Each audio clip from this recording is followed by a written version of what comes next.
존경하는 57만 시흥 시민 여러분, 군자동, 중앙본동, 1동, 2동, 월곶동을 지역구로 의정활동을 하고 있는 박춘호 의원입니다. 본 의원에게 시정 질문의 기회를 주신 송미희 의장님과 동료 의원 여러분, 임병택 시장님과 2천여 공직자 여러분, 그리고 언론인 여러분께 감사드립니다. 오늘 본 의원은 각 현장에서 추진되고 있는 정책의 실효성 여부를 점검하고 행정환경 변화에 따라 앞으로 시흥시가 나아가야 할 방향에 대해 제안하고자 이 자리에 섰습니다. 첫 번째, 정황권 안정화, 정상화에 대한 시흥시의 대책입니다.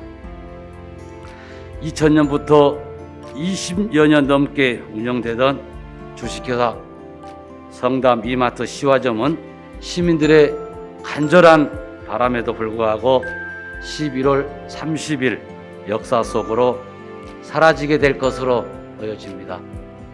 내년 6월까지는 노조원들의 고용을 유지하기로 합의했지만 그 이후의 상황에 대해서는 누구도 장담할 수가 없습니다.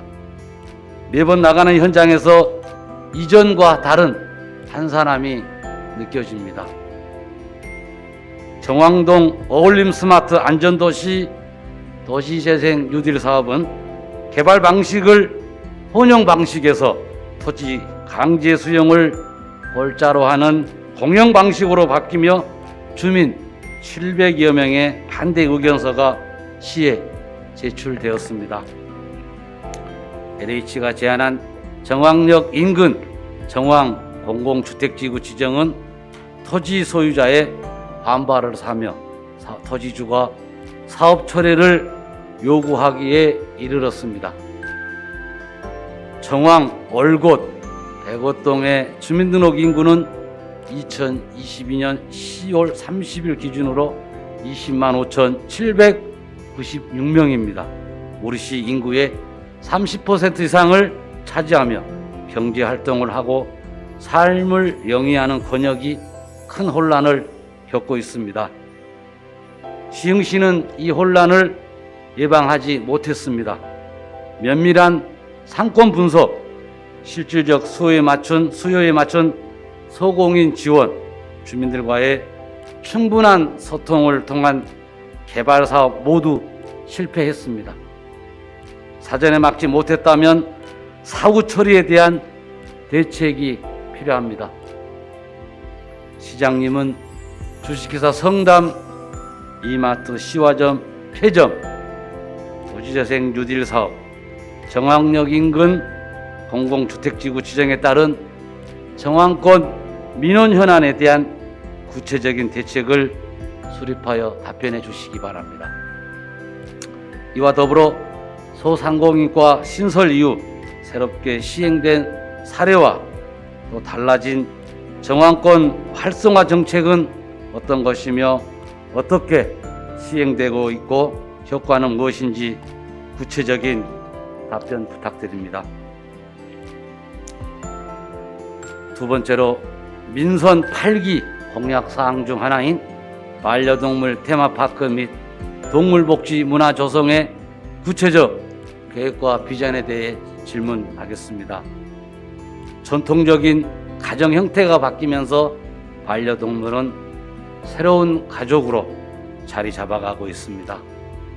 통계청 2019 인구주택 총조사에 따르면 2020년 12월 반려동물을 기르는 가구는 604만 가구로 우리나라 전체 가구의 29.7%를 차지하고 반려인은 1,448만여 명으로 우리나라 4명 중 1명 이상이 반려동물과 함께 살아가고 있다고 합니다.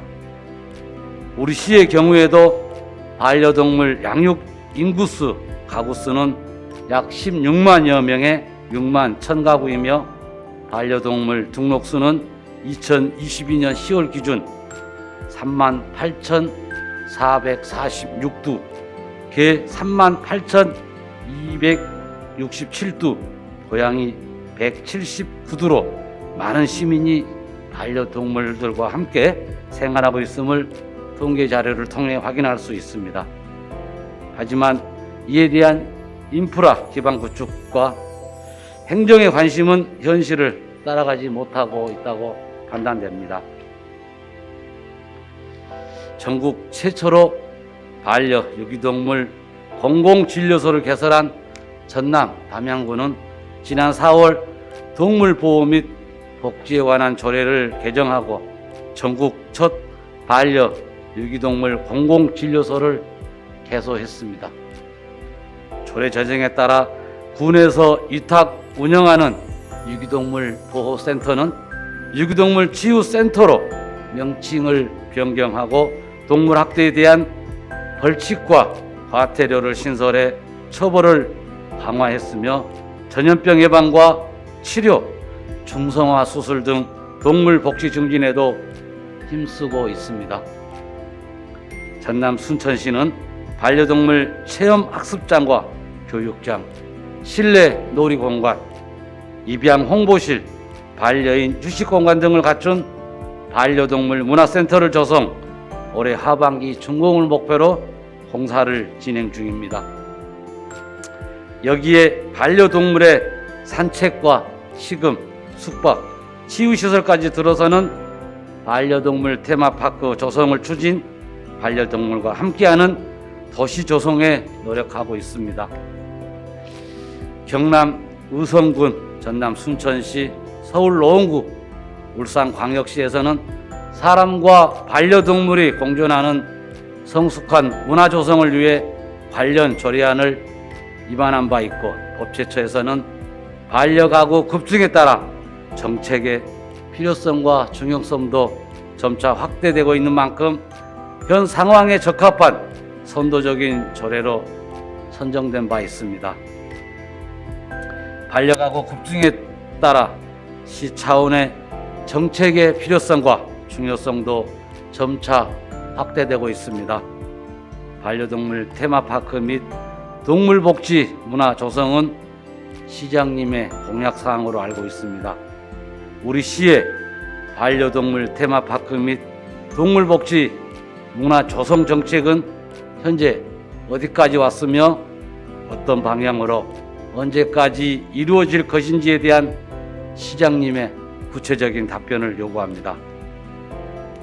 마지막으로 우리 시 주차난에 관련한 현 주소의 분석 및 대책에 대해 질문 드리겠습니다. 2022년 10월 31일 기준으로 우리 시에 등록된 자동차 수는 26만 7,616대이고 이는 우리 시민 약 2명당 1명은 자동차를 등록한 셈입니다. 자동차 관리 정보 시스템에 따르면 우리 시는 2015년부터 2021년까지 매년 5 내지 7%씩 자동차 등록 수가 증가하고 있습니다.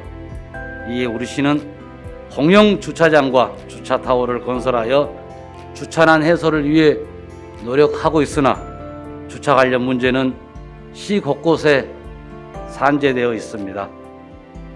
예를 들어 보겠습니다. 정왕체육공원에는 축구장, 야구장, 배드민턴 전용 체육관, 인라인 스케이트장, 시흥시 전용 탁구장, 테니스장을 갖추고 있습니다. 하지만 협소하게 소규모로 분리되어 조성된 주차장은 체육시설 이용객들의 불편함을 야기하고 인근 길가에는 거주자 차량과 이용객 차량이 섞여 그야말로 주차 전쟁인 실정입니다. 도로교통법 제32조에 따르면 교차로의 가장자리나 도로의 모퉁이로부터 5m 이내인 곳, 어린이 보호구역 등은 정차하거나 주차할 수 없는 곳입니다.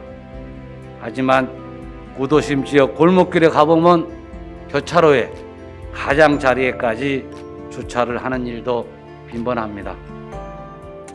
이로 야기되는 불편함은 다른 시민들이 허술하지도 않고 더 나아가 이웃 간의 다툼으로까지 야기되곤 합니다. 역설적으로 주차난 해소를 위해 신설된 일부 주차장의 경우 운영 방식 및 불편한 입지 여건으로 이용률이 낮아 막대한 예산을 들인 주차장이 비어있는 상태이며 주변 도로는 무질서한 주정차 차량들로 혼잡을 겪고 있습니다. 본 의원은 앞에서 사례로 든 시흥시의 주차난 해결을 위해 몇 가지 제안 질의하고 이에 대한 시장님의 답변을 듣고자 합니다. 첫째, 정왕동 체육시설 이용객을 위한 주차 전용 건축물, 즉 주차타워 건립을 제안합니다. 정왕동에는 체육공원뿐만 아니라 희망공원 천연 잔디구장, 정왕 육상 경기장, 옥구 인조잔디 축구장, 배드민턴장, 시흥 어울림 국민체육센터, 함성 풋살장 등이 있습니다. 인근 주민들과 이용객들의 편의를 위해 적극적인 검토를 부탁드립니다. 둘째, 우리시 공영주차장 운영 방식을 재검토해 주시기 바랍니다. 시흥 도시공사 홈페이지에 공개되어 있는 시흥시 공영주차장은 유료 62개소, 부설 1개소, 무료 노외 32개소, 나눔주차장 30개소, 무료 노상 17개소로 총 142개소로 주차면 수는 총 14,105개입니다. 적지 않은 시설에도 왜 우리 시는 매번 주차난에 불편함을 느끼며 살아가야 하는 것일까요? 우리 시 공영주차장 운영도 더 스마트하게 바뀌어야 할 때가 아닐까요? 민간 주차장은 수요자들이 스마트 앱을 통해 목적지의 주차장이 위치와 잔여 주차 가능 대수를 확인하고 일일 주차권부터 장기 주차권까지 구매할 수 있는 기술을 도입한 지 오래입니다. 우리 시는 충분한 시설에도 불구하고 구시대적 관리 방식과 공백으로 시민에게 불편을 이야기하고 있는 것은 아닌지 되돌아보아야 합니다. 시흥시 주차장 설치 및 관련 조례 제16조에 따르면 시장님은 건축물 부설 주차장, 학교 부설 주차장 등의 개방을 유도하기 위하여 노력하여야 한다고 되어 있습니다. 우리 시는 이 근거에 따른 노력을 어떻게 하여 왔고 또 어떻게 하고 있는지 홍보 실적, 개방 내역 등 구체적인 답변을 요구합니다. 끝으로 시 집행부에 요청드립니다. 시민들의 민원 제기 전에 불편사항이 될 요소들을 적극적으로 찾아 해결해 주시길 당부드립니다.